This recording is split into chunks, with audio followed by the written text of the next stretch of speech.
ఉన్నా తెలంగాణ అభివృద్ధికి కృషి చేస్తామని తెలిపారు మాజీ మంత్రి కేటీఆర్. ఇంగ్లాండ్లో United Kingdom Telugu business council ప్రతినిధులు, ఔత్సాహిక పారిశ్రామికవేత్తలతో సమావేశంలో కేటీఆర్ ఈ విషయం ప్రకటించారు.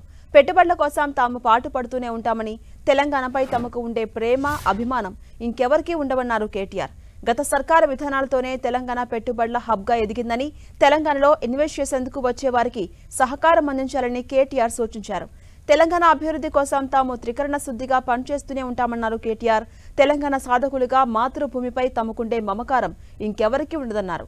యూకే పర్యటనలో ఉన్న కేటీఆర్ను పలువురు ఔత్సాహిక పారిశ్రామికవేత్తలు, United Kingdom Telugu business council ప్రతినిధులను కలిశారు కేటీఆర్. ఈ నేపథ్యంలో తెలంగాణ రాష్ట్రంలో ప్రస్తుతం నెలకొన్న రాజకీయ పరిస్థితులు, వ్యాపార నిర్వహణకు ఎదురవుతున్న సవాళ్లతో పాటు కాంగ్రెస్ ప్రభుత్వ అభివృద్ధి నిరోధక విధానాలపై సమావేశంలో ప్రధానంగా చర్చించారు.